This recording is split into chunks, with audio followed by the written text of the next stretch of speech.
Hey, what's up guys, it's AndreOth here, bringing you guys another video. And in this video I'm going to be showing you guys the best way to work with samples, to flip samples, to make a sample your own in any DAW you use. So yeah guys, we're going to be using a program today called Scalar 2. This video is not sponsored, they're not paying me to talk about this. I just have this plugin and I think it works really well, especially when you're working with samples. And I just want to share this with you guys because I think it could help a lot of producers out there, especially the newer producers. So yeah guys, we're going to head over into FL Studio. I'm going to show you guys how it works and show you guys how I flip samples and work with samples using this plugin. So yeah, let's head over to FL Studio and let's go. Yo, what's up guys, so we are back in FL Studio. I have a project up here and this is a beat I've been working on. It's pretty much finished. I'm just doing a little bit of mixing and stuff like that just to make it sound perfect, but this is the beat I was working on. So as you can see, I started this beat off with this sample. So the sample is just from Splice. This is how it sounded originally.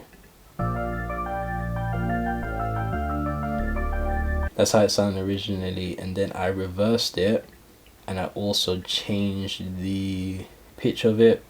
So I pitched it up, I believe, and then it started to sound like this. 1 second.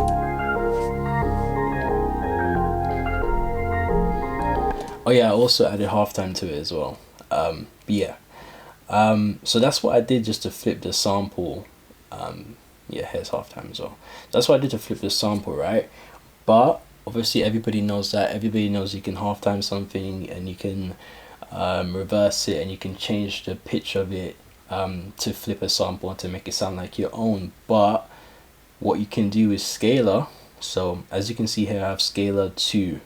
Okay, so this is Scalar. It didn't look like this before. Obviously, when I was working on the beat, it looked different, but I just got rid of everything, so everything just looks blank and clear, so I can explain everything, right? So what I did was, this is the track from the main melody that I just sampled, and then I put Scalar audio on it. So this is how it works, right? So let me just get rid of this. So what I did was, I wanted to find the chord progressions that made up that sample. So what I did was, I pressed this button. What was already pressed? I pressed this button, which is detect, right? And then what you do is you play the sample, and then I'll show you what happens.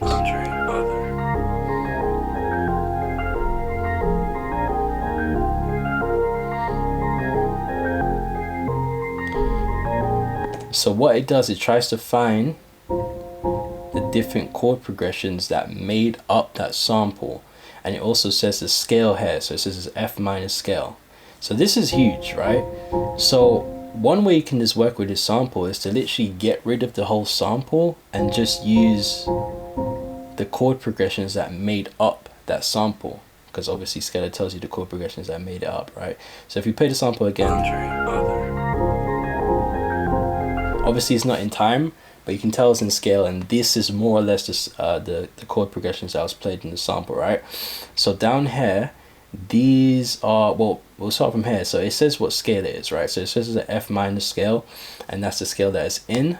Sometimes it doesn't say F minor scale, sometimes it might say something else like a Dorian scale, but if you search through the list, you find the most simple scale, which is most likely what it's going to be. So this is a really simple scale. This is F minor scale. So these are different chord progressions that are in the F minor scale.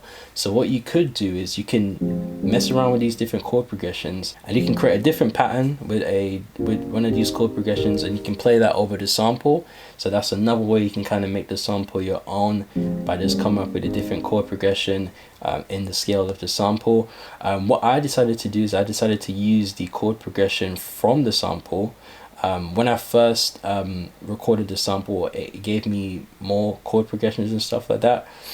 So yeah, so these are the chord progressions that I found from the original sample, and I just kind of rearranged it so it sounds like this.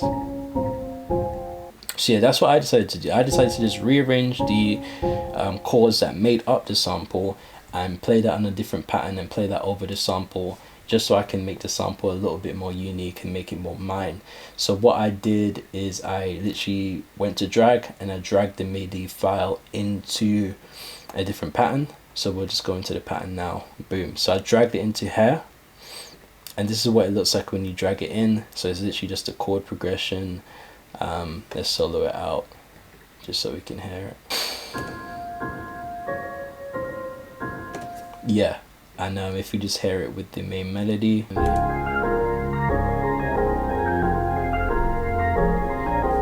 So as you can see, it's in the same scale, and it kind of just goes with the main melody. So that's another way you can kind of use scalar to flip a sample and to kind of make it your own.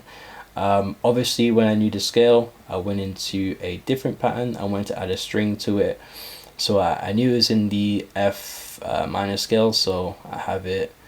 So it's in F minor scale, as you can see here. It's in F minor. And yeah, it was super easy to come up with a different string melody. So if you want to hear the string melody, just gonna sort out the strings. Hear how that sounds. Yeah, and it was super easy to come up with that because I knew the scale that it was in. Obviously, thanks to Scalar letting me know the scale was in. So if we hear all of the melodies together.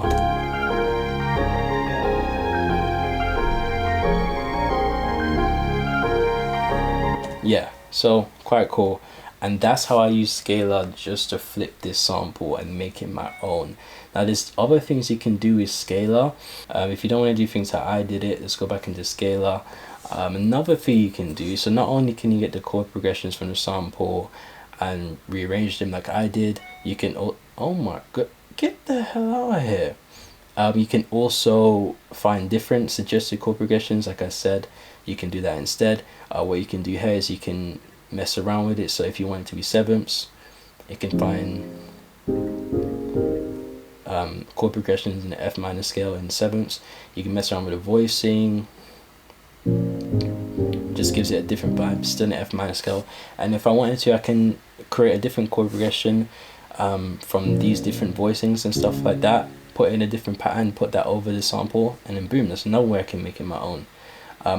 But another thing you can do is you can go to performance mode, and this is sick. So if you go into performance mode, what this is going to do is it's going to create a pattern based on the chord progression. So it's going to play a melody along with the chord progression. So if we choose any one of these, doesn't even matter. If we hold it, if we press it,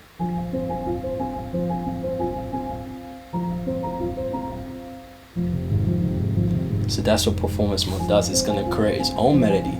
So that's another way you can flip the sample. You can literally just get the chord progression from a sample and go in performance mode and literally make a whole nother beat based on the sample that you got from Splice or wherever you got it from.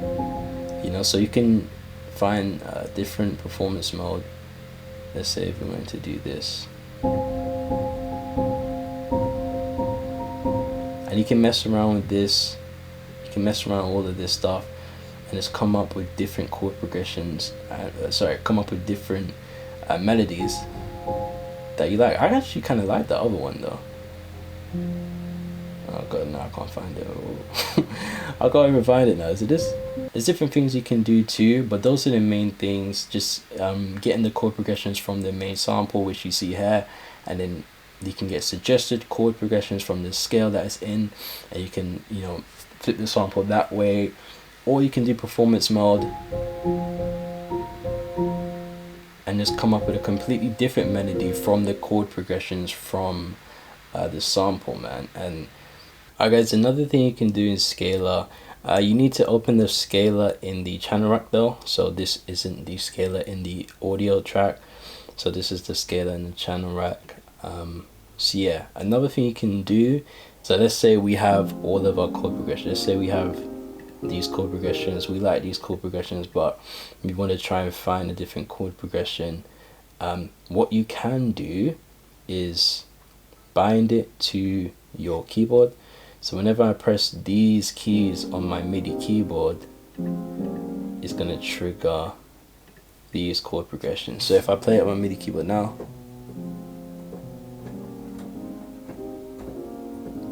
that's a really good way that you can come up with different chord progressions. I think it's just easier and more intuitive rather than to just draw them in like people tend to do in FL Studio. If you just bind them to some keys, you can come up with a nice chord progression. what you can do as well is you can put it on keys lock. So what you can do now, you can play the chords and you can also come up with like a counter melody as well. So I'm literally playing the chords and you can play a counter melody to go with the chord progression. Obviously that sounds terrible, but obviously I'm sure you guys can do a better job.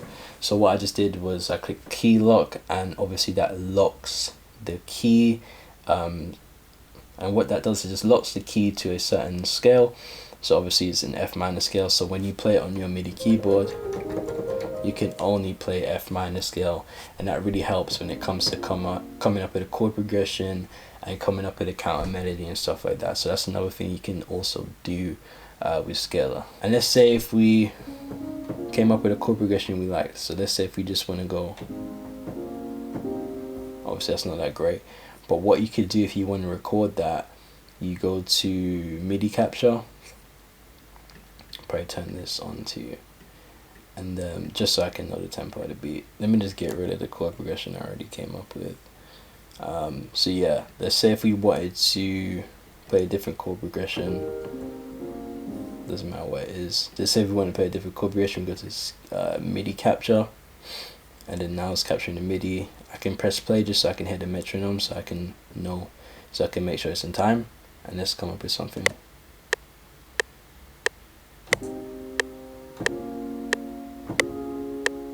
Let's say if it's that, what you do is you click stop, so it's not MIDI capturing anymore. It says it's ready to drag. It says drag chord to your door, and you can just drag it to your pianos. I don't even know if that went to, yeah it did. So boom, so now it's here, and let's hear how that sounds. Bit off time, bit off beat, but yeah, that's how you would come up with a chord progression, record it in scalar, and drag it into your channel rack. You just do the MIDI capture feature right there. So yeah guys, that's it bro, that's Scalar 2. That's what I've been using to make a lot of my beats. Sometimes I don't even use it with a sample. Sometimes I'll just go into Scalar and just choose like a random scale and just come up with like a random chord progression or whatever, and I make a beat that way. You know, if you get like a MIDI, if you get a MIDI file, do the same thing kind of like what we did here, and come up with a different chord progression to go with a different MIDI file. Like there's so much stuff you can do. So yeah, let's just play this beat. Obviously if you guys just want to hear what I came up with, let's play the beat. So yeah, let's go, let's listen to it. AndreOth.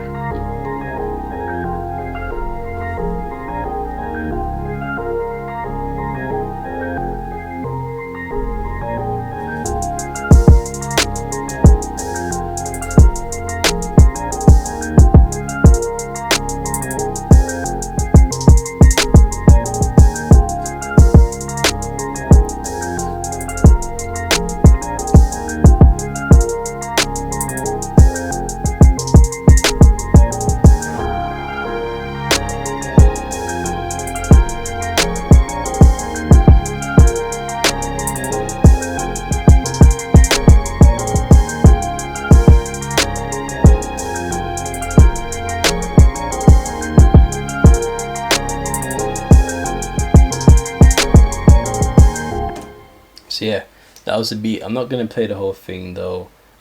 Yeah, just because I don't want this video to be too long. So that's the beat that we came up with. So yeah guys, that was it. That was everything that I had to show you guys today, and I think that's literally the best way you can work with samples. You can flip a sample and you can make a sample your own. Like I said before guys, this video is not sponsored in any way. They're not paying me to do this video.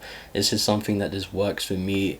It just makes producing so much easier and so much quicker. It just unlocks so much more creativity, and I think this is something that can help a lot of producers out there, especially newer producers who struggle with chord progressions and come up with different melodies. Like this is literally something that you can use to make producing just so much easier for you, and it can unlock a lot of creativity in you. Only thing with Scalar is that it costs. So Scalar costs about £50 I believe. I'm not sure how much that is in dollars. I think it might be more than that in dollars. I don't know, but they sell it on Plugin Boutique, so I'll probably have a link in the description down below, so you guys can go check it out. Again, They're not this isn't even an affiliate link. So if you download Scalar, if you buy it, I'm not even gonna get any money from it. This is literally me just giving you a genuine recommendation. But yeah, anyway, so yeah, it does cost money. It does cost £50. But yeah, I would really recommend it though. This is probably one of the best £50 you can spend in terms of your production, because it's just going to help you so much, especially if you struggle with chord progressions and you struggle with melodies. I would really recommend investing this money into your production. I think you can take your production probably to a next level, especially if you're a newer producer. So yeah guys, that's pretty much it for this video. I hope you guys liked this video. I hope you guys learned something from this video. Yeah, if you did like the video though, please hit the like button down below and subscribe for more, because I have way more videos like this coming out every single week. If you guys want to purchase any beats from me, you can click the link in the description down below. I have an offer going on for 10 free beats, so if you want that offer, click the link in the description down below if you want to check that out. And yeah, if you guys want, you can follow me on Twitter, you can follow me on Instagram for all latest updates, and I'll catch you guys in the next video. Peace.